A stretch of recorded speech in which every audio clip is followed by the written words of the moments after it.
नमस्ते, बहुत स्वागत। भारत एक्सप्रेस देख रहे हैं आप। आपके साथ मैं हूं रोहित पोखरियाल, लेकर हाजिर हूं आपका फेवरेट न्यूज डिबेट शो 5 की पड़ताल। आप जानते हैं, वैसे तो जनता बहुत स्मार्ट है, देश की जनता बहुत स्मार्ट है, लेकिन बिहार वो राज्य जो 24/7 365 डेज पॉलिटिकली एक्टिव रहता है। बच्चा बच्चा नेता, ही आपने कई बार सुना होगा। और वहां पर उस वक्त जनता काफी इंजॉय कर रही है। इंजॉय किन चीजों को कर रही है? चाहे एनडीए हो, चाहे इंडिया ब्लॉक हो, सीट शेयरिंग को लेकर सस्पेंस खत्म होने का नाम नहीं ले रहा। बैठकों और कई मुलाकातों के दौर के बाद भी अभी तक कुछ भी चीज फाइनलाइज नहीं हो पाई है। आज से नॉमिनेशन प्रक्रिया शुरू हो चुकी है, लेकिन जब तक पार्टी की तरफ से क्लियर चेहरा नहीं होगा, कौन जाएगा? सीट बंटवारे को लेकर जहां चिराग पासवान कुछ अलग थलग से नजर आए, मान मनोबल का दौर चला, कल भी मुलाकातें हुई, आज भी मुलाकातें हुई, जिम्मेदारी मिली केंद्रीय मंत्री नित्यानंद राय, और चिराग पासवान को मनाने की यह बड़ी जिम्मेदारी उनके कांधों पर। एक के बाद एक कई लेवल्स की बातचीत हुई है, और अब ये कहा जा रहा है ऑल इज वेल, यानी चिराग पासवान मान गए हैं। लेकिन मांझी साहब का क्या? तो वहीं दूसरी तरफ आ जाइए, इंडिया ब्लॉक महागठबंधन में सीट शेयरिंग को लेकर भी खींचतान है। विकासशील इंसान पार्टी के चीफ मुकेश सहनी अपनी सीटों की मांगों को लेकर अड़े हुए हैं। वो कह रहे हैं कम से कम 20। तो वहीं कांग्रेस और आरजेडी के बीच भी सीट बंटवारे को लेकर बात अटकी हुई है। और ऐसे में तो ये बातें भी आई हैं कि कांग्रेस कह रही है 13 तारीख तक अगर चीजें साफ नहीं हुई तो हम अपने उम्मीदवारों के नामों का ऐलान करना शुरू कर देंगे। इन्हीं तमाम चीजों पर करेंगे विस्तार से बातचीत। जुड़ेगा बड़ा पैनल, उससे पहले ये रिपोर्ट। बिहार चुनाव के लिए एनडीए में सीट शेयरिंग को लेकर खींचतान लंबा खिंचता जा रहा है। बीजेपी सीट बंटवारे को लेकर नाराज चल रहे चिराग पासवान के मान मनोबल में जुटी है, तो हिंदुस्तानी अवाम मोर्चा के चीफ जीतन राम मांझी भी 15 सीटों को लेकर रूठे से हैं। तो वहीं बीजेपी ने केंद्रीय मंत्री नित्यानंद राय को उन्हें मनाने की जिम्मेदारी सौंपी है। अब नित्यानंद राय और चिराग पासवान के बीच कई बैठकों के बाद सीट शेयरिंग का मामला सुलझता नजर आ रहा है। 5वीं बार नित्यानंद की चिराग से मुलाकात के दोनों नेताओं ने कहा सब कुछ सकारात्मक है, जल्दी सीट बंटवारे का ऐलान कर दिया जाएगा। कहा जा रहा है कि चिराग 26 सीटों पर मान गए हैं। आपको बहुत स्पष्ट शब्दों में कहा है, और बिहार में एनडीए की सरकार बनाने की उनकी मन की जो योजना है उस पर बहुत विस्तृत से आपको बताया। सब सकारात्मक है, कहीं कुछ नहीं है, सब सकारात्मक। मैं जानता हूं कि आप सब सिर्फ घोषणा का इंतजार कर रहे हैं, वो भी जल्द हो जाएगी। पर इतना मैं जरूर कहूंगा कि बातचीत बहुत अच्छे से, बहुत बढ़िया से, कल जैसा आदरणीय नित्यानंद जी ने कहा सकारात्मक, बहुत ही सकारात्मक रूप से बातचीत हुई है। प्रभु, जहां पे मेरे प्रधानमंत्री हैं वहां पे कम से कम मुझे अपने सम्मान की चिंता करने की जरूरत नहीं है। वहीं गठबंधन में सीटों को लेकर तकरार बढ़ती जा रही है। वीआईपी के प्रमुख मुकेश सहनी ने तेजस्वी यादव से मुलाकात की, लेकिन इस मुलाकात में कोई सहमति नहीं बन पाई। मुकेश सहनी 20 सीटों से कम पर राजी नहीं है, जबकि आरजेडी और कांग्रेस उन्हें 12 से 15 सीटों में ही निपटाना चाहती है। कांग्रेस और आरजेडी के बीच भी सीट बंटवारे की बात अटकी पड़ी है। कांग्रेस का कहना है कि अगर आरजेडी जल्द सीट बंटवारे का ऐलान नहीं करती तो 13 अक्टूबर से वो अपने उम्मीदवारों की घोषणा शुरू कर देगी। साथ ही कांग्रेस दावा कर रही है कि कई सीटों पर सहमति बन चुकी है। हमने बहुत सारे नामों को फाइनल कर दिया। यह भी तय हुआ कि जो सीट हमारी परंपरागत है, जिस पे हम कंटिन्यूटी में लड़ रहे हैं, जहां हमारा आधार बहुत मजबूत है, वो सीटें हमने तय की हैं, तो उसमें और कोई नेगोशिएशन तो उसमें होना नहीं है। अब नई सीटें जो आएंगी, जिस पर आज हम लोग चर्चा करेंगे, उसके बाद फिर उसको लेके जाएंगे सीईसी में। एनडीए में जहां एक तरफ सीट शेयरिंग को लेकर सस्पेंस है, चिराग कितनी सीटों पर माने हैं ये अभी तक साफ नहीं, तो दूसरी ओर महागठबंधन में भी सीट बंटवारे को लेकर तनाव बढ़ता जा रहा है। Bureau report, Bharat express. तो अब देखिए, दोनों ही तरीके से, दोनों ही तरफ, चाहे एनडीए ब्लॉक हो या फिर इंडिया ब्लॉक हो, हर कोई कोशिश कर रहा है। मंथन चिंतन का सिलसिला लगातार चल रहा है, लेकिन इस मंथन में कितना अमृत कितना विष, ये आने वाले वक्त में पता चलेगा। मेरे साथ एक बहुत ही जबरदस्त पैनल जुड़ चुका है। कुछ आंकड़े भी मैं आपके सामने दिखा रहा हूं। कौन सी पार्टी कितना डिमांड कर रही है, ऑफर अब तक कितना किया जा रहा है, सोर्सेज के हवाले से खबर है। और अब आप जानते हैं, हम बिहार की बात कर रहे हैं, तो यहां पर हर कोई इन बातों को बेहतर तरीके से समझता है। राजनीति को समझने के लिए अगर सबसे बेहतर कोई चीज है, सबसे बड़ी लैब कोई है, प्रयोगशाला कोई है, तो वो बिहार ही है। ऐसे में कितनी डिमांड कांग्रेस चाह रही है? 70। पिछली बार भी 70 सीट्स पर लड़ी थी।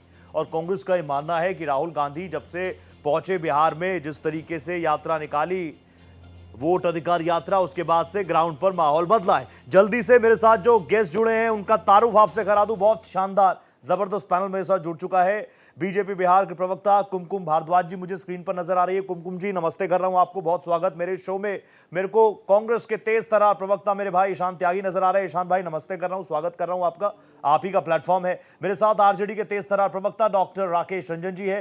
रंजन सर नमस्ते करता हूं आपको। और जेडीयू नेता बहुत सीरियस रहते हैं, बहुत फैक्ट्स पर बात करते हैं, इधर उधर नहीं जाते, Prabhat Ranjan ji, one of my favourite faces. Prabhat ji नमस्ते कर रहा हूं आपका, स्वागत करता हूं पांच की पड़ताल में।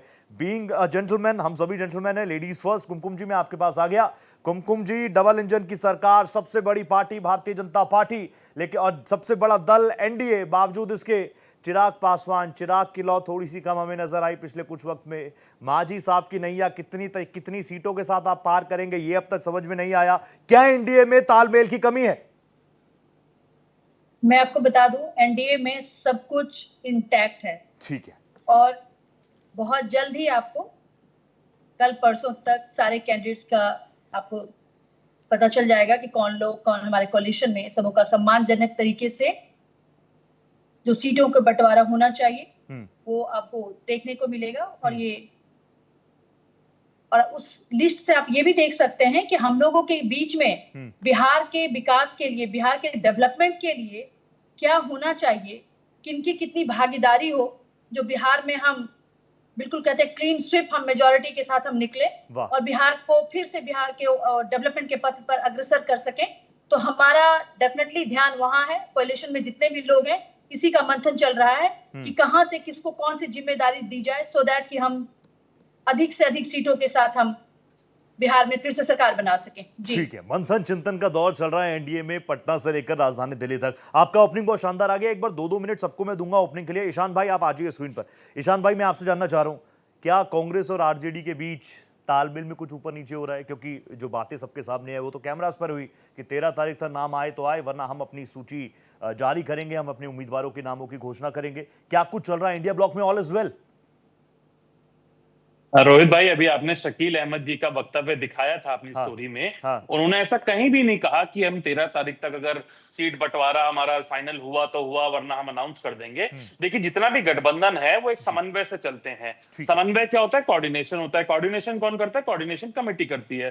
तो कांग्रेस पार्टी की और आरजेडी की और हमारे पूरे गठबंधन की जो अलग अलग पार्टियों की कोऑर्डिनेशन कमिटीज हैं, उनकी बैठक कई बार हो चुकी है और ये डेफिनेटली आपको 1-2 दिन में सामने निकल कर आएगा। अगर कोऑर्डिनेशन की कहीं कमी है और सुर फुटअव्वल है कहीं पर, तो वो एनडीए में है। मैं आपको बताता हूं कैसे। क्योंकि सब लोग जिक्र कर रहे हैं कि मांझी जी ने एक बात लिखी कि दो न्याय अगर तो वादा दो, अगर इसमें भी यदि वादा हो तो दे दो केवल 15 ग्राम, रखो अपनी धरती तमाम, हम खुशी से वहीं पर खाएंगे, परिजन पर हसीना उठाएंगे। लेकिन उसके आगे की बात कोई नहीं कर रहा। उसके आगे क्या दिनकर साहब कहते हैं?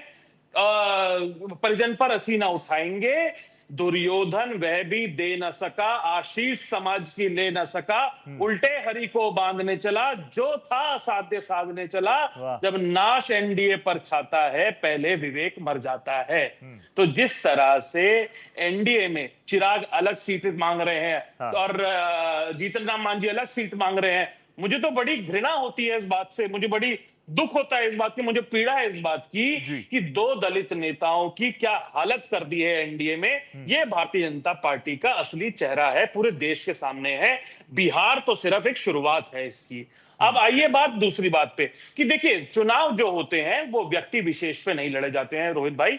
हम जो चुनाव लड़ रहे हैं वो मुद्दों पे चुनाव लड़ रहे हैं। हमारा इंडिया गठबंधन पूरा चुनाव व्यक्ति के चेहरे पर या व्यक्ति विशेष पर ना लड़के, बनिस्पत इसके कि हम व्यक्तियों पे लड़े कि कौन एमएलए होगा, कौन कैंडिडेट होगा, कौन क्या होगा। हम लड़ रहे हैं मुद्दों पे। हम मुद्दे क्या उठा रहे हैं? हम जैसे तेजस्वी जी का ने कल एक वादा किया पूरे बिहार से कि जब हमारी सरकार 14 नवंबर को बनेगी तो हम 20 दिन के अंदर अंदर एक अधिनियम बनाएंगे कि हर परिवार से एक व्यक्ति को सरकारी नौकरी मिलेगी, हर युवा को नौकरी मिलेगी बिहार में।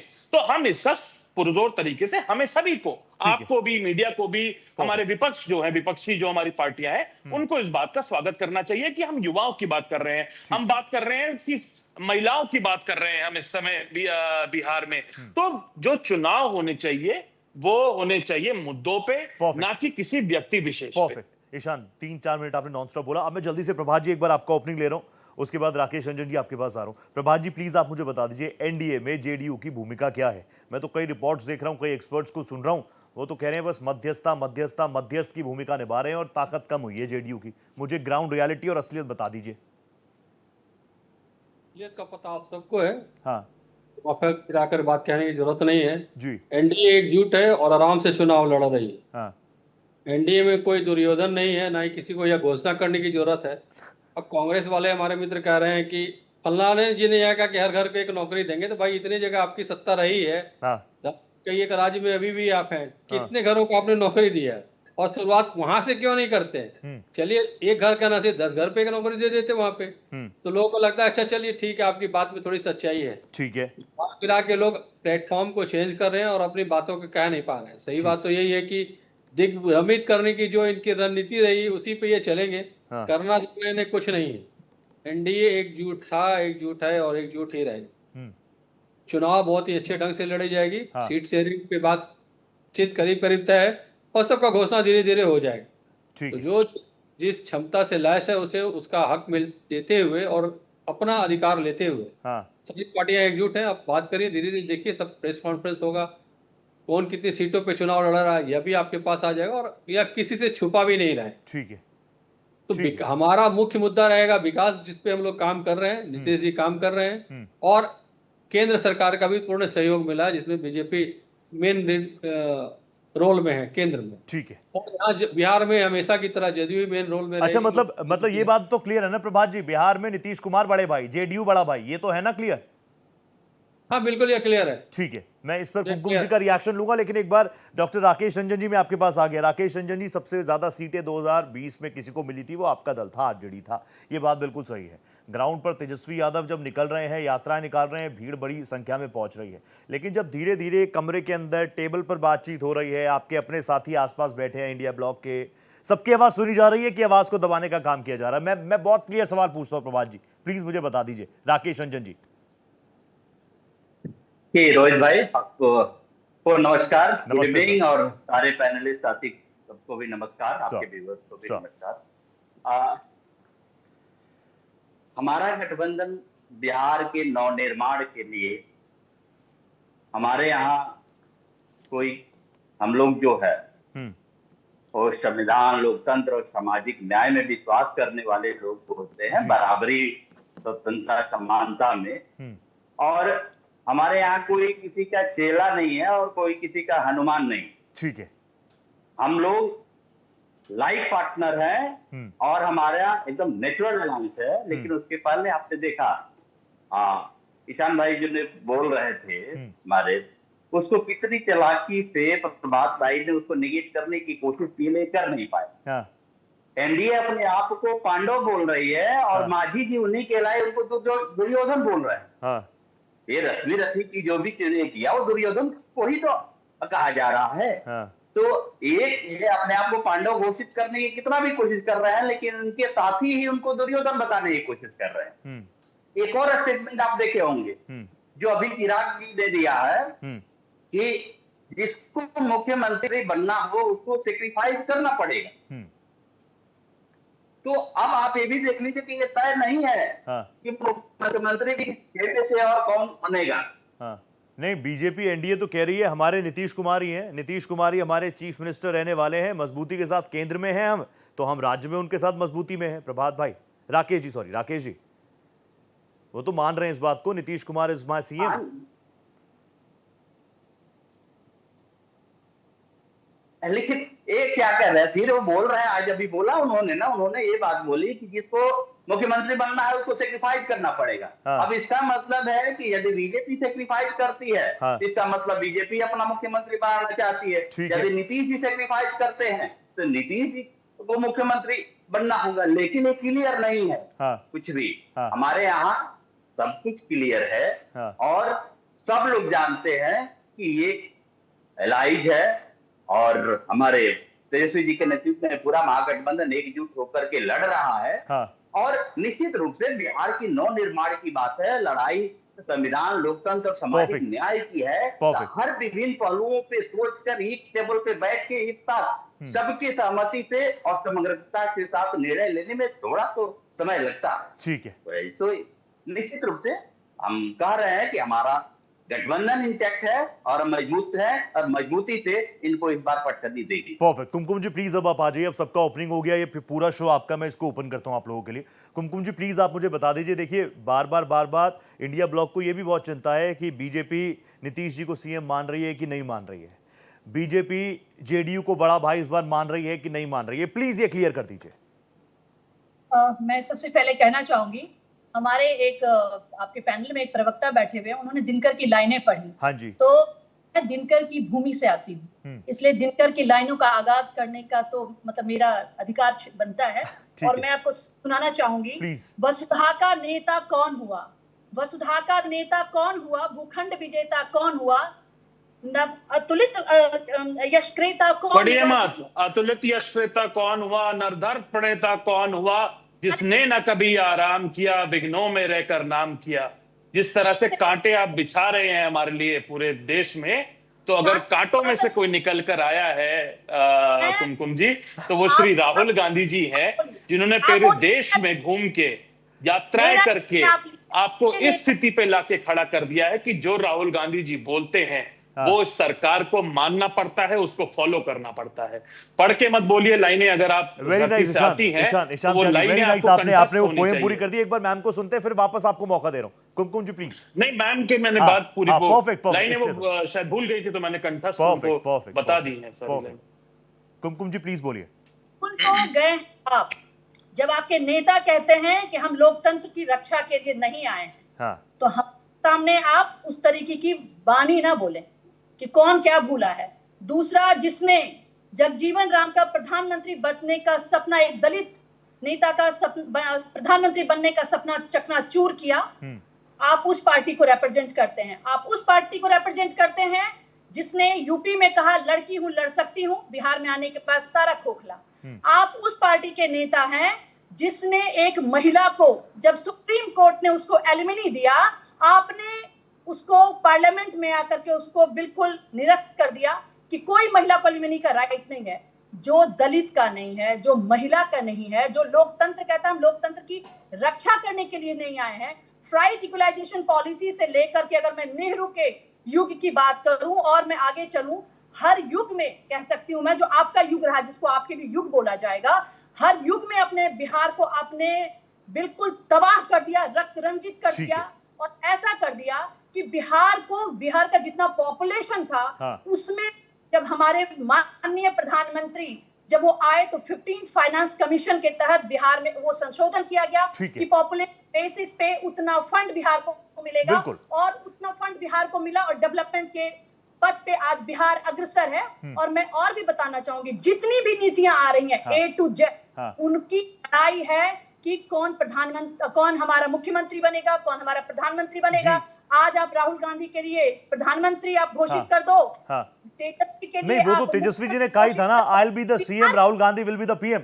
कुमकुम जी मैं आपको 40 मोर सेकंड्स और दे रहा हूं, 40 सेकंड और दे रहा हूं, लेकिन प्लीज आपने जो बोला आपका पूरा सम्मान है, इसलिए मैं बीच में नहीं बोला। लेकिन आज का टॉपिक ये है जो गठबंधन में चीजें चल रही हैं, मैं ये बोल रहा हूं कि हमने तो बीजेपी को ये भी देखा है ना, किसी स्टेट में आपकी सरकार, वहां पे सिटिंग चीफ मिनिस्टर को आपने हटा दिया, दूसरे को ला दिया, किसी ने उफ तक नहीं कहा। यानी ये बड़ा डिसिप्लिन है भारतीय जनता पार्टी के अंदर, एनडीए के अंदर। लेकिन इस बार 5-5 बैठ के, 6-6 बैठ के चिराग पासवान को मनाने के लिए ताकत कम हुई है क्या?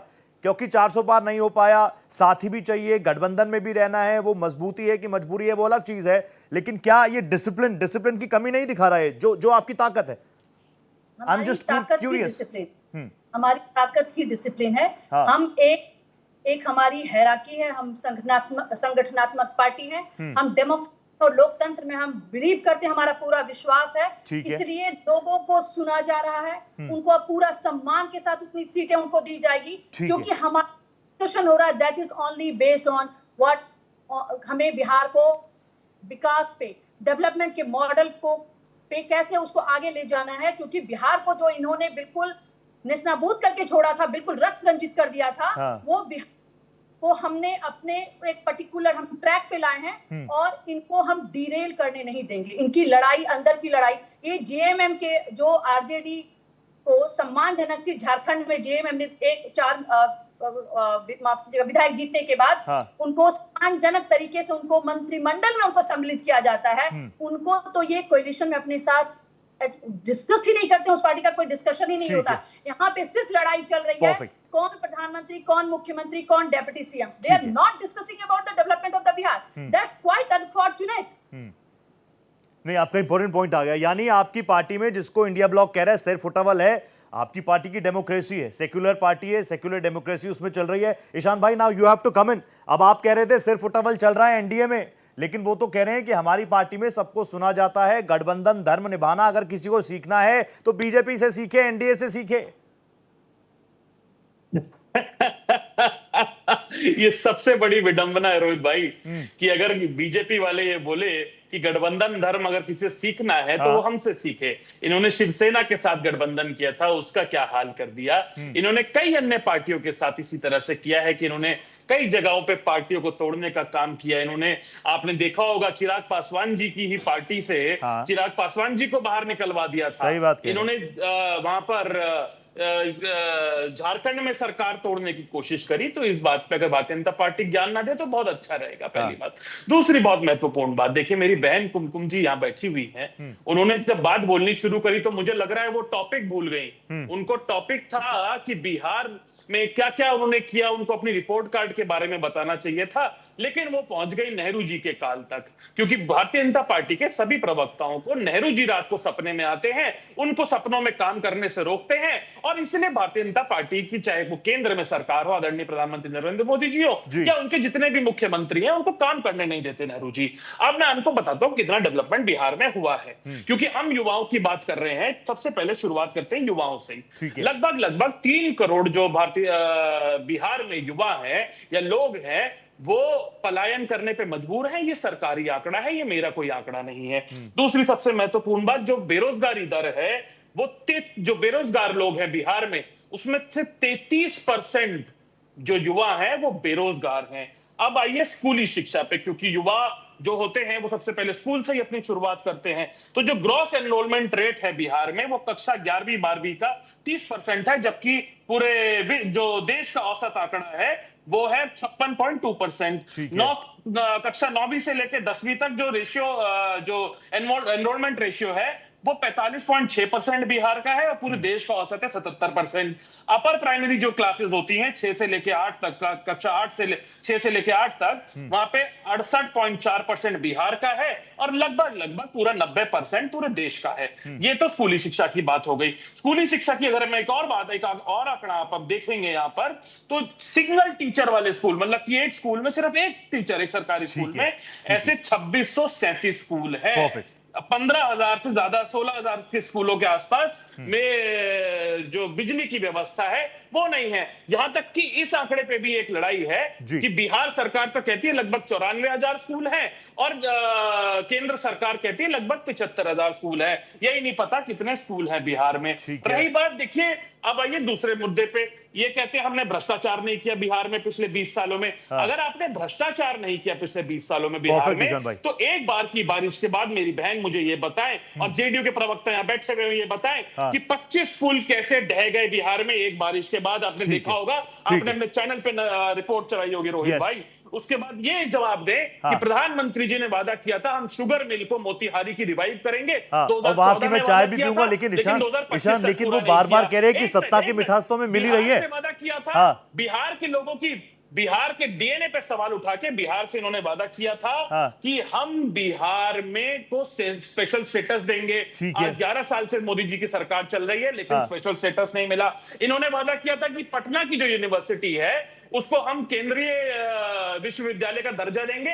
आज तक वो दर्जा नहीं दिया है। स्किल यूनिवर्सिटी बनाने की बात करते हैं, लेकिन स्किल इंडिया के आंकड़े अगर मैं बताने लग जाऊंगा तो भारतीय जनता पार्टी की जो यहाँ पे प्रवक्ता बैठी हुई है या एनडीए के जो साथी इनके हैं वो जवाब नहीं दे पाएंगे।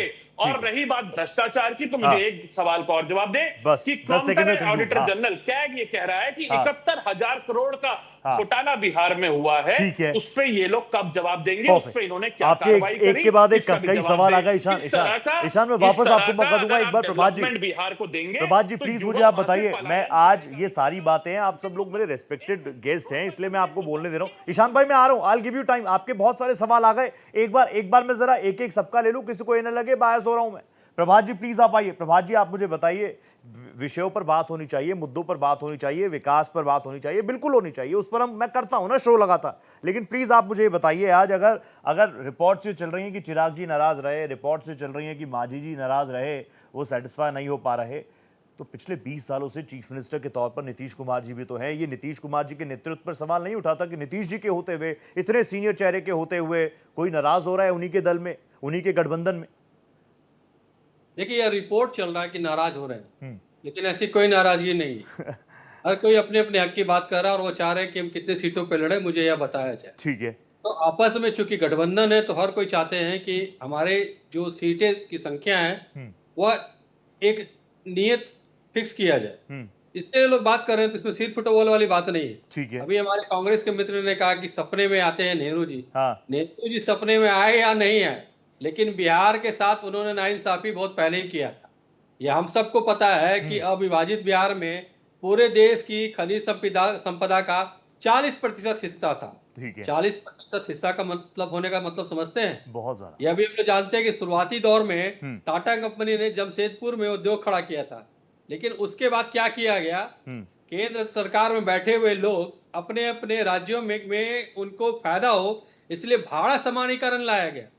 भाड़ा समानीकरण की योजना किसके समय में आई? नेहरू के समय में ही आई ना। हाँ। जो उद्योग धंधा बिहार में लगना चाहिए था वह लगा बिहार से बाहर, और कहाँ का लगा हमको आपको सबको पता है। ठीक है। बिहार के शेयर को, बिहार के चीजों पे, बिहार के संपदाओं पे पूरे देश का हक रहा है। हाँ। लेकिन पूरे देश से कितने चीज बिहार में आए, कौन कौन सी योजना में प्रेफरेंस बिहार को मिला है कांग्रेस के समय में? हमारे मित्र चूंकि सपने दिखा रहे थे, सपनों की बात कर रहे थे और प्रबल दोष दे रहे थे जदयू के ऊपर, तो मुझे बोलना एक का हक बनता है कि अपनी पार्टी को मैं डिफेंड करूं और लोगों को सच भी बताऊं। बताइए। अब आता है कि बिहार में प्रति व्यक्ति 172 रुपये खर्च किया गया। सेम उसी समय में जिस समय 172 रुपये खर्च किया, पंजाब में 594 रुपये खर्च किया गया। बिहारी लोग रोजगार करने के लिए बाहर जाते हैं, तो उसे मुक्ति कौन दिलाएगा? बिहार के लोग दिलाएंगे। केंद्र सरकार से यही बात हो रही है कि अधिक से अधिक योजनाएं बिहार में लाई नहीं। तो प्रभात जी अभी ईशान भाई तुरंत बोल पाएगा, अभी डॉक्टर रंजन तुरंत बोलेंगे कि 20 सालों से तो आप ही हैं चीफ मिनिस्टर, उसके बाद भी अगर रोजगार के लिए अब रोजगार की बात आप करेंगे, अब आप 10-10 हजार रुपए डालेंगे। रोजगार की बात नहीं कर रहे हैं, हम कह रहे हैं कि हमारे साथ जो नाइंसाफी हुआ या सारा कुछ उसका है, दोष है, हमारा दोष नहीं है इसमें। ठीक है। या जो नाइंसाफी शुरू में ही किया गया उसका दोष है। ठीक है। और इस दोष को समझना होगा, ना कि व्यंग्य करना होगा। ठीक है। इसमें तो साथ देने की जरूरत है, और अगर बिहार पिछड़ रहा तो उसका नुकसान किसका है? पूरे देश का नुकसान है। नहीं, नुकसान तो है, जिम्मेदारी किसकी है? मैं तो ये पूछ रहा हूं, बड़ा सवाल है, जिम्मेदारी किसकी? जिम्मेदारी पूरे देश के लोगों की है। जिम्मेदारी सिर्फ एक आदमी की कैसे हो सकती है? नहीं तो देश के लोगों ने चुन रहा है ना सर। मेरे प्रतिनिधि को मैं चुन रहा हूं, तो उसकी भी तो जिम्मेदारी तय करूंगा। पहले नेहरू जी पे टीकरा फोड़ दिया, फिर कांग्रेस पे फोड़ दिया और अब पूरे देश पे टीकरा फोड़ दिया कि बिहार अगर बीमारू राज्य बना पिछले 20 सालों में, तो वो पूरे देश की गलती है। रोहित भाई आपकी भी गलती है, मेरी भी गलती है, या राकेश रंजन जी भी बैठे हैं उनकी भी गलती है, आपके चैनल के मालिक की भी गलती है, लेकिन इनकी कोई गलती नहीं है। ये बेचारे बड़े सीधे हैं, ये बड़े पाक साफ हैं, ये बिल्कुल इन्होंने बड़ी मेहनत से काम किया, इतना काम किया कि 71,000 करोड़ का घोटाला करने की जरूरत है। उन विसंगतियों को दूर करने की जरूरत है। बिल नहीं दे पाए अभी तक, तो छोड़ेंगे नहीं, छेड़िएगा तो छोड़ेंगे नहीं। इसलिए मुद्दों पे बात कीजिए। अगर कंपनियां नहीं लग रही बिहार में, तो ये इनकी गलती नहीं है, जेडीयू की गलती नहीं है, ये भी हमारी गलती है। अगर 20 साल में ये बिहार चुनाव की बात करते हैं तो बता ठीक दें है, मुझे कि आप 20 सालों में कितनी इन्वेस्टमेंट बिहार में आई, कितनों का रोजगार सृजन उन्होंने किया, कितने युवाओं ने पलायन मिलता है नहीं, और बिहार को क्या मिलता है? 172 रुपया। आप 3 करोड़ युवा पैसा बाहर दे रहे हैं, एक छोटे से स्टेट को कितने बड़े पैसे दे रहे हैं? उसमें से 3 करोड़ युवा, 3 करोड़ लोग बाहर चले अरे जाते हैं भैया, दूसरे राज्यों में नौकरी करने, जैसे वहां पे अपना जीवन व्यापन करते हैं, कमाई 3 करोड़ करते कमाई हैं, है। लेकिन आप बिहार में क्यों क्या नहीं रुकते, करके गए लेकिन इसका पहले? जवाब ये नहीं दे इतने पाएंगे। विध्वंस फैला चुके, सारे उद्योगों को उठा करके आप दूसरे स्टेट में लेके बिहार से। अशोक पेपर मिल बंद हुआ, चीनी मिल बंद 20 हुआ, साल में वापस नहीं सीमेंट आते ना। फैक्ट्री बंद हुई, 20 सारा साल में उद्योग आपको धंधा को 20 साल ध्वस्त जनता किए ने आप। दिए बिहार की, धीरे धीरे उन सर चीजों को आपको ट्रैक इट्स किया परफेक्ट जा रहा नाउ। है। नीतीश कुमार प्रभात जी जी की बात भी आ गई, ईशान त्यागी की बात भी आ गई, और जनता, मैं बोल रहा था ना, मैंने तो अपने शुरू के कमेंट्स में ही कहा कि इस वक्त तो जनता भी बहुत इंजॉय कर रही है चीजों को, घटनाक्रम जो चल रहा है। कुमकुम जी मैं तुरंत आ रहा हूं, एक राकेश रंजन जी के पास मुझे जाना है, आप दोनों रहिएगा स्क्रीन पे, राकेश जी और कुमकुम जी। राकेश जी प्लीज आप मुझे बताइए, अभी जैसी खबरें आ रही हैं, देखिए आपने अब तक तो समझ ही लिया होगा कि जो जनता के नब्ज से जो सोशल मीडिया पर सवाल आ रहे हैं वही मैं पूछ रहा हूं। अब वो ये भी पूछ रहे हैं कि आरजेडी बड़ा भाई तो ठीक है, तेजस्वी जी का जबरदस्त क्रेज तो है ही है, लेकिन वीआईपी भी नाराज चल रही है, वो कह रहे हैं हमें 20 सीटें से कम तो हम चलेंगे ही नहीं। कांग्रेस भी कहीं ना कहीं देखिए जो है वो है, और वो मैं कह रहा हूं चलो ठीक है, कांग्रेस कह रही है हमारी परिस्थितियां बदली है 2020 से 2025 तक आते आते इन 5 सालों में भी बदल दिया, लेकिन मंथन चिंतन तो चल ही रहा है और कहीं ना कहीं बहुत सीरियस बातें भी चल रही हैं। जो रोल आपको नहीं लग रहा है ये इंडिया ब्लॉक के लिए फेलियर है, स्पेसिफिकली अगर मैं आरजेडी को बीच में रखूं तो, सेंटर में रखूं तो? रोहित भाई जी एक बात तो तय है जी कि महागठबंधन में जो भी डिसाइड होगा, हाँ, वो नागपुर से डिसाइड नहीं होगा। हाँ, हमारे यहाँ जो डिसाइड होगा वो एक टेबल पे बैठ के सारे सहयोगी दलों के साथ बात करके और एक प्रॉपर मंथन करके होगा। अब थोड़ा सा, अरे भाई साहब, नागपुर देश से बाहर है क्या?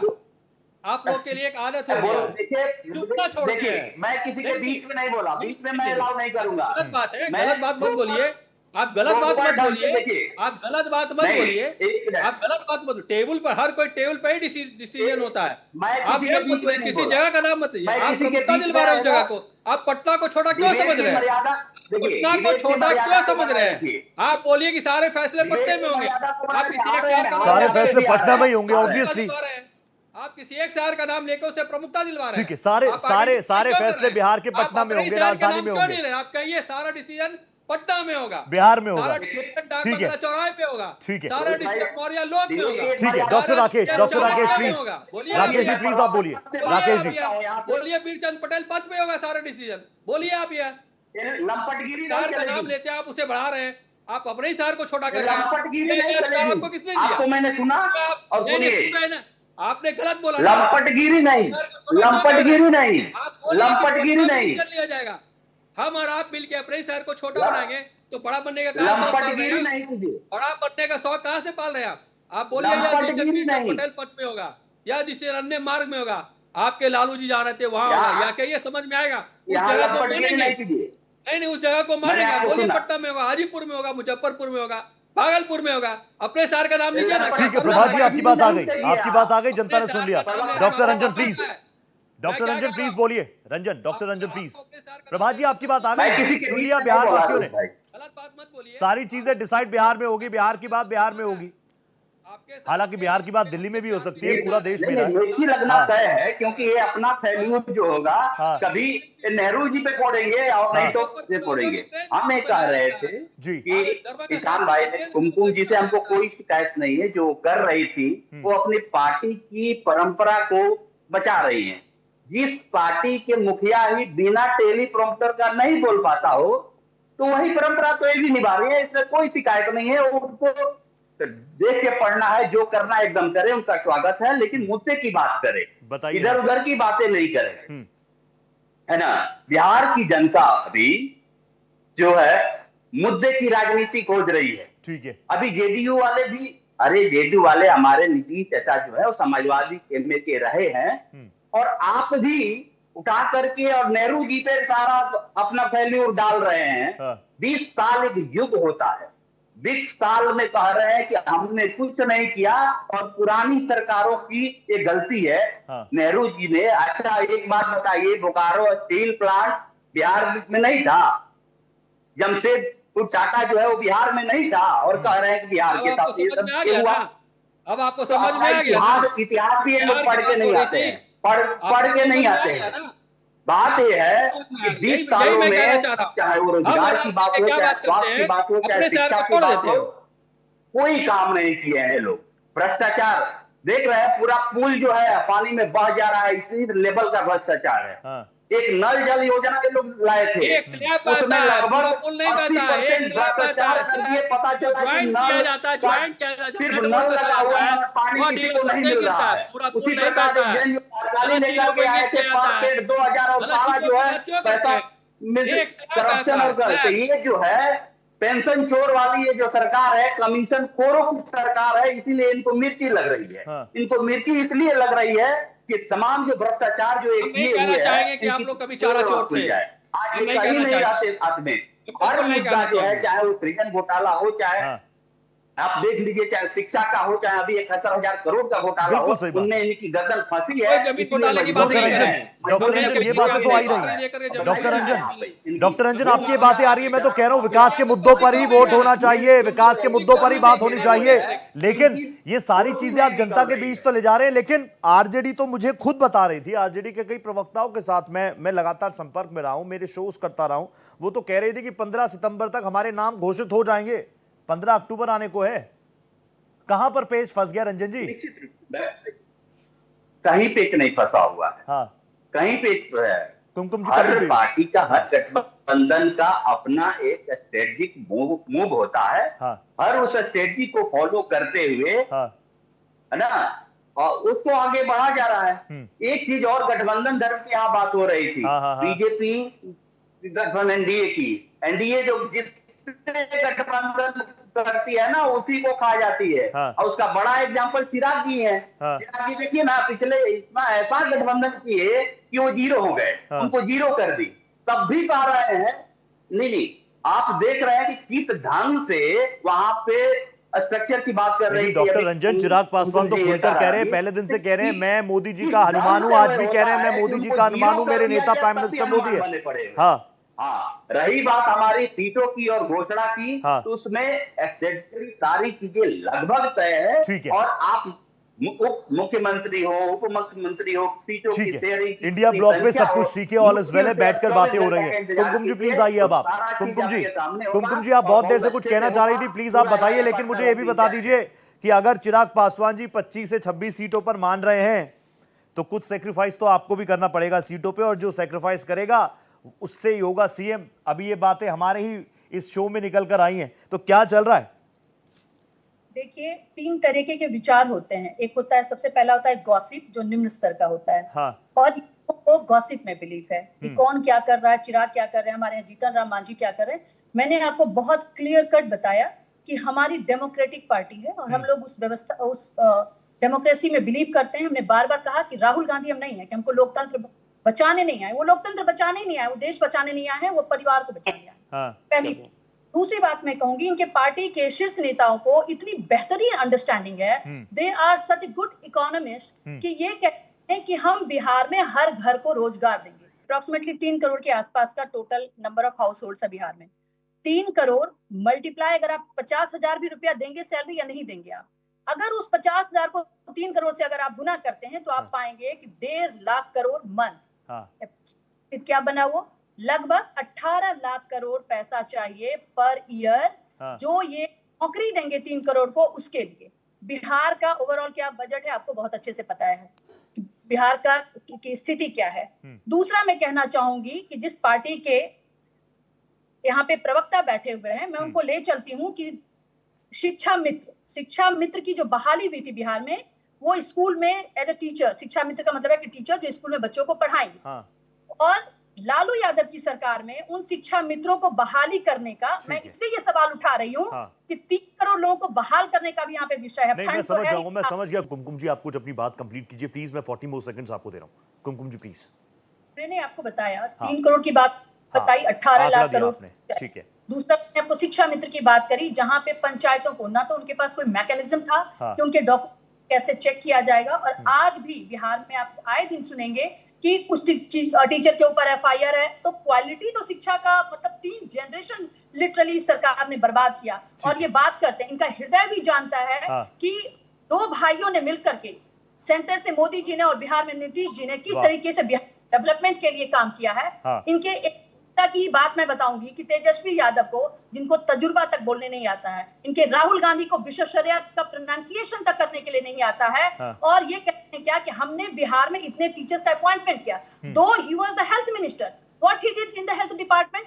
15,000 मैं बता रही हूँ कि हाई कोर्ट का ये डेटा है कि 15,000 डॉक्टर्स की ऑफिशियली रिक्वायरमेंट है बिहार को, जिसमें कि 7 या 7,500 डॉक्टर्स है, 7,500 पौने 8,000 डॉक्टर्स अभी है भी नहीं जिस समय पे उनका तेजस्वी का कार्यकाल चल रहा था। ये हेल्थ डिपार्टमेंट में कुछ नहीं कर रहे थे, कर क्या रहे थे कि शिक्षा विभाग में नौकरियां दे रहे थे। एक और रिपोर्ट मैं आपको बताती हूँ, इंडिया टुडे के एक बहुत ही बड़े पत्रकार थे फरजान अहमद, उनकी रिपोर्ट है, उन्होंने लिखा है कि ट्रांसपोर्ट डिपार्टमेंट में बिहार में अब यादव की सरकार में जितनी बसेस नहीं थी उससे ज्यादा उनके पास लोग थे, एम्प्लॉय थे, जिनको वो सैलरी तक नहीं दे पाए। फिर ये मैटर कोर्ट में पहुंचा और कोर्ट ने इनको जब दिशा निर्देश दिया कि आपको इनको सैलरी देना पड़ेगा, तब जाकर सैलरी दिया।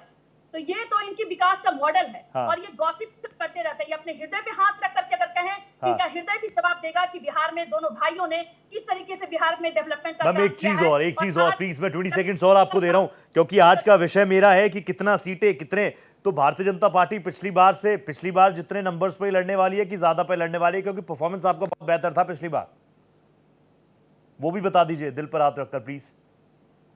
डेफिनेटली मैंने तो आपको पहले ही कहा कि जो धर्म है कि जो बेस्ट हो सकता है, किस तरह से हम बेस्ट, क्या हमारा इक्वेशन बनता है कि किस तरीके से हम बेस्ट निकल करके आ सकते हैं और अधिक से अधिक सीटों को जीत सकते हैं, वो मंथन है। और उस मंथन से तब भी निकलता है, तो मंथन से क्या निकलता है आपको पता है। ठीक है, विष भी निकलता है, अमृत भी निकलता है, देखना होगा किसके लिए अमृत किसके लिए विष। ईशान त्यागी प्लीज रिएक्ट। रोहित भाई, अभी मेरी बहन कुमकुम जी ने यहाँ पर हमारे नेता और देश के नेता प्रतिपक्ष राहुल गांधी जी पर एक व्यक्तिगत टिप्पणी करी कि वो ये नहीं बोल पाते, वो नहीं बोल पाते। मैं बोलता हूँ देश के प्रधानमंत्री नरेंद्र मोदी जी जब बोलना शुरू करते हैं तो वो टेलीप्रॉम्प्टर के देखे बिना कुछ नहीं बोल पाते, और गलती से अगर टेलीप्रॉम्प्टर बंद हो जाए उनके बोलते हुए तो मोदी जी अब्बा डब्बा जब्बा पे उतर आते हैं कि अब्बा डब्बा जब्बा। आपने एक वो पिक्चर देखी होगी इसमें जॉनी लीवर अब्बा डब्बा जब्बा, मैंने जैसे टेलीप्रॉम्प्टर बंद होता है तो वो अब्बा डब्बा जब्बा हो जाते हैं, हकलाने लग जाते हैं। खैर छोड़िए इस बात को, क्योंकि वो एंटायर पॉलिटिकल साइंस से पढ़ के आए हैं, तो कितना उनका ज्ञान है, कितना वो बोलना जानते हैं, ये सबको मालूम है। जो डिग्री ही नहीं है देश में उससे तो वो पढ़ के आए हैं। वो क्या युवाओं का सोच पाएंगे ऐसे लोग जो एंटायर पॉलिटिकल साइंस की डिग्री से पढ़ के आते हैं।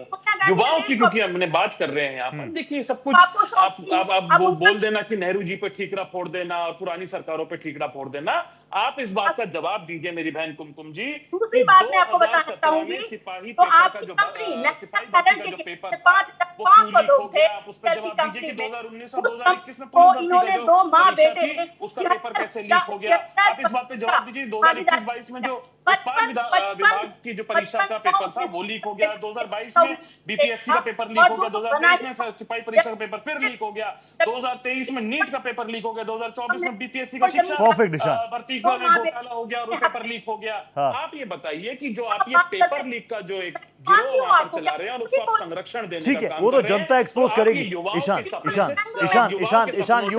ईशान आप कंटिन्यू करेंगे। ईशान प्लीज मुझे बता दीजिए ना, ईशान 2020 में 2025 में कांग्रेस की परिस्थितियां बिहार में बदली है, ग्राउंड पर माहौल मजबूत हुआ है, संगठन आपका मजबूत हुआ है कांग्रेस का बिहार में। बिल्कुल, देखिए रोहित भाई, हमारे नेता प्रतिपक्ष श्री राहुल गांधी जी ने और तेजस्वी यादव जी ने आपने देखा होगा एक यात्रा निकाली थी, वोट अधिकार यात्रा, बहुत शानदार यात्रा थी वो। तो उसी यात्रा में हमने देखा किस तरह से एक जन सैलाब उमड़ा, हमारा जो काडर था वो मोबिलाइज हुआ और उससे एक नारा निकल कर आया, वोट चोर गद्दी छोड़। ठीक है, तो वोट चोर नीतीश जी और वोट चोर देश में प्रधानमंत्री जी, लेकिन दोनों की गद्दी ईशान अगर 2020 और 2025 में कांग्रेस का संगठनात्मक तौर पर हर चीज मजबूत हुई है, तो पिछली बार 70 सीटें थी, इस बार 70 से ज्यादा कि 70 से कम? ईशान रोहित भाई देखिए, मैं बड़ी जिम्मेदारी से बोलता हूं, मैं कोई भी चीज हवा में नहीं बोलता हूं। अगर मैं आधिकारिक रूप से कांग्रेस पार्टी का प्रवक्ता हूं तो और मैं ये आपको आश्वासन देता हूं कि क्योंकि मैं उस बैठकों का हिस्सा नहीं हूं। जो कोऑर्डिनेशन कमेटी में है उसमें हमारे वरिष्ठ नेतागण हैं, बिहार के जो प्रभारी हैं, जो बिहार के प्रदेश अध्यक्ष हैं वो हैं वहां पे, जो वहां पे हमारे विधायक दल के नेता हैं वो हैं वहां पे। तो ये सब चीजें आप थोड़ा इंतजार करिए, कल परसों का समय दीजिए, कल परसों के अंदर अंदर 11-12 तारीख से पहले ये सब निकल के आएगा। कम से कम ईशान ये मान रहे हैं कि कांग्रेस की जमीन 2020 में जो थी 2025 में उसमें बहुत बदलाव आया है, ग्राफ में जंप हुआ है। प्रभात जी प्लीज मैं आपके पास आ गया। आपका एक वक्तव्य, आपने कहा हमारे यहाँ कोई दुर्योधन नहीं है। प्रभात जी आपने कहा दुर्योधन कोई नहीं है हमारे यहाँ, लेकिन एनडीए में हनुमान तो है ना। और 2020 में जब हनुमान उतरे थे तो सब कह रहे हैं कि सबको पता है किसकी लंका जली थी। ये आपको भी पता है, आपकी पार्टी ने भी खुलकर विरोध किया था। इस बार ऐसी परिस्थिति तो नहीं है? देखिए, हर काल और स्थिति में परिस्थिति बदलती जस्ट 5 years बैक क्या हुआ था उसके बारे में चर्चा करने की आवश्यकता मुझे नहीं लगता कि इस बार है। हर बार नई परिस्थिति होती है और भगवान उन्हें सद्बुद्धि दे, वो अच्छे से आए। और मुझे लगता है इस बार भगवान ने उन्हें सद्बुद्धि दी। और आप देखिए, आप स्क्रीन पे दिखा ही रहे हैं और लिख भी रहे हैं अपना अपना जोर। यह अपना अपना जोर हर दल में चलाया जा रहा है, हर जगह चलाया जा रहा है, चल रहा है।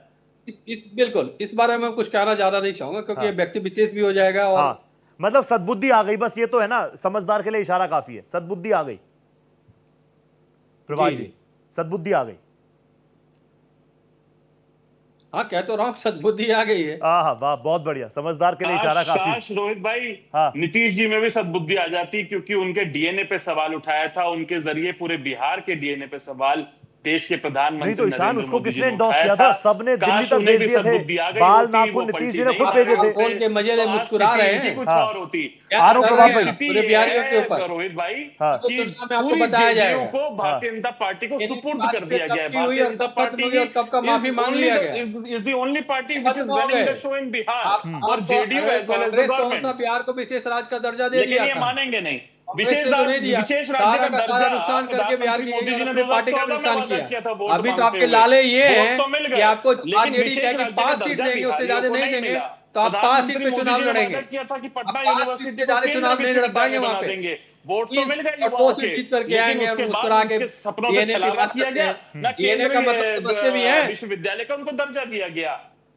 नहीं डीएनए का मतलब समझते भी है या यूं ही बोल दे रहे हैं? आपने किया, ऊपर से डीएनए पे भी सवाल उठा दिया। तो जाके वक्तव्य नहीं है। और आज इनकी विचारों की स्थिति ये है कि मोदी जी के आगे हाथ जोड़ के सीट मांगनी पड़ रही है जेडीयू वालों को। जेडीयू बड़ा भाई है ईशान, जेडीयू तो बड़ा भाई है। आपको आरजेडी 5 सीट आपको आरजेडी दे रही है, पहले ये बताइए कितने सीट दे रही है आपको आरजेडी? ठीक है, डॉक्टर रंजन से पूछ लेता हूँ। Doctor Ranjan please, doctor Ranjan दे रही है आरजेडी, पूछिए मेरे राकेश भाई। दिल पे लग गई बात। नहीं प्रभात जी बड़ी बात पहली कह चुके हैं, सद्बुद्धि आ गई। डॉक्टर रंजन प्लीज आप आइए। डॉक्टर रंजन प्लीज मुझे बताइए। हाँ, मैं आप एक बार बर्दाश्त कर लिया, एक बार बर्दाश्त कर लिया, लेकिन ये लगातार पहले कुमकुम जी और अब जेडीयू के नेता नहीं, आप नॉन स्टॉप बोलेंगे 3 मिनट परिलक्षित हो रहा है। नहीं डॉक्टर रंजन प्लीज 3 मिनट आप नॉन स्टॉप बोलेंगे। बाबू जगजीवन राम को भी बैठ के वो दलित सबसे कर रही है। क्या कोई उनमें नेता था जो ब्राह्मण होता है, ब्राह्मण नेता कहते हैं, दूसरे को अदलित शब्द ऐसे उसको दलित नेता कहते हैं। ब्राह्मण और अपर कास्ट जो होता है उसको नेता बोलते हैं लोग, अब जो बैकवर्ड है उसको दलित है, तो यादव नेता बोलते हैं लोग। अभी जदयू के प्रवक्ता भी बैठ करके और दूसरे इनके लाइफ पार्टनर है जो चिराग जी जो दलित समुदाय से है, उनको कह रहे हैं कि उनके पास सद्बुद्धि नहीं है। तो ये इनकी मानसिकता है कि हमेशा बैकवर्ड और समुदाय जो भी नेता है उनको नीच माने और इनकी सामंती सोच है। इसलिए मुझे आपत्ति है, इसलिए इनको माफी मांगना चाहिए। पहली बात। दूसरी बात तो आपको लगेगी। आप कितने सीट दे रहे हैं कांग्रेस को ये बताइए ना, 5 दे रहे हैं कि 15 दे रहे हैं? तो आप मानसिक जो है ना हमारे पास हमारी नीति क्या है, क्या है और कौन सा मुद्दा लेके जाएंगे हमें पता है। आप अपने बारे में बताइए ना, आप अपने बारे में बताइए। हर जगह बस कहीं आएंगे स्त्री, कभी आएंगे मुस्लिम, कभी आएंगे ये, कभी आएंगे वो। बस विभेद करना ही आप जानते हैं और कुछ नहीं जानते हैं। अरे जनता की बात कीजिए, वे करने की बात कीजिए। और शहर का नाम लिए, हमने क्या कहा? पटना का नाम लीजिए, पटना को बढ़ाइए, भागलपुर को बढ़ाइए, मुजफ्फरपुर को बढ़ाइए, दरभंगा को बढ़ाइए। बात पे आपको प्रभात जी एक बार सुन लीजिए, बोलिए रंजन। Doctor Ranjan please. 1995 के बाद primary teacher, permanent primary teacher की बहाली पूरे इनके कार्यकाल में नहीं हुआ। प्रलाप मत कीजिए।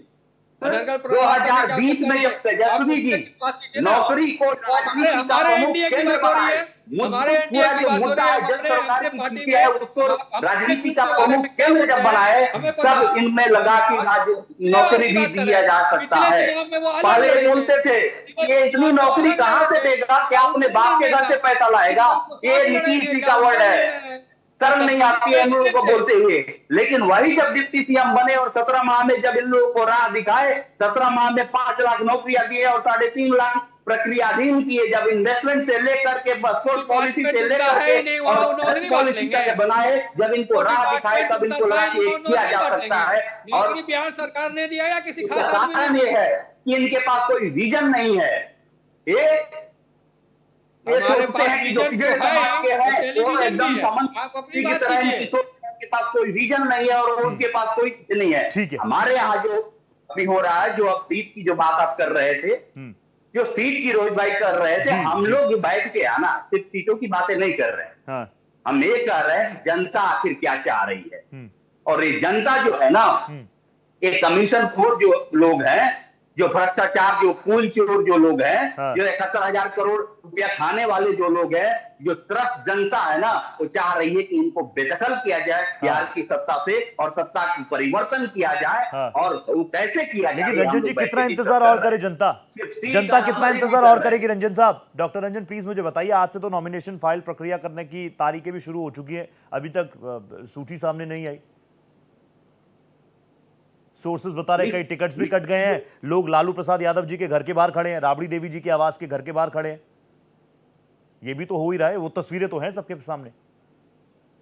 निश्चित रूप से कई लोग आते हैं, उसके साथ लोग आते हैं, समर्थक आते हैं, उल्लास में आते हैं, मिलने आते हैं। लालू जी का स्टेचर जो सामाजिक न्याय का मसीहा हो क्या, उसे मिलने लोग नहीं आएंगे। हाँ। जो लोकतंत्र, संविधान और सामाजिक न्याय का प्रहरी हो, उसे तो मिलने आएंगे ना लोग। इसमें कौन सी बात है? बड़ा साधारण सी बात है ना। इनसिक्योर तो नहीं है RJD. Ranjan sir, doctor Ranjan, मैंने पता है कई जगहों पर तो 50% आप देखेंगे जो डिबेट से जरूरी चीजें नहीं है वो भी मैंने आपको बोलने दी, क्योंकि आप लोग बहुत शानदार है, समझदार व्यक्ति है, हर बात पे टोकना अच्छा थोड़ी लगेगा।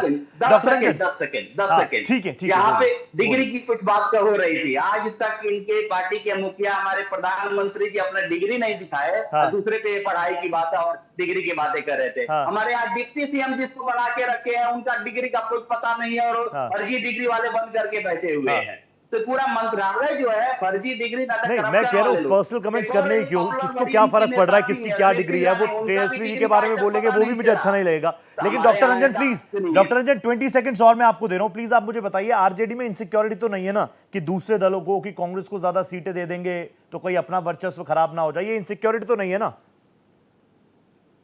आरजेडी में इनसिक्योरिटी कैसे हो जाएगी? नहीं होगी ना, मैं यही पूछ रहा था, बस क्लियर हो जाए चीजें। बच्चा, हर महिला, हर शोषित, वंचित, अल्पसंख्यक, गरीब, मजदूर सब बोल रहा है तेजस्वी को अपना मुख्यमंत्री मान लिया है पूरा समाज। ठीक है, आरजेडी इनसिक्योर कैसे हो जाएगी? कोई इनसिक्योरिटी नहीं है। कोई कमेंट जल्दी से, कुमकुम जी प्लीज। बड़े भाई का भूमिका निभा रही है। ठीक है कुमकुम जी, 1 मिनट है आपके पास, कुमकुम जी प्लीज बताइए। एक साथ चल रही है और उसमें वो विश्वास भी रखती है। हम लोग सामाजिक न्याय, कुमकुम जी बार बार वही चीजें आ रही हैं, मांझी जी नाराज चल रहे हैं, चिराग पासवान जी नाराज चल रहे हैं। ये गठबंधन में इतनी माथापेची तो हमने कभी देखी नहीं। हमें तो हमेशा से लगता था कि एनडीए में सब मजबूती है, लेकिन कई बार ऐसी परिस्थितियां आ रही हैं, एक्सपर्ट्स कह रहे हैं मजबूरी भी है।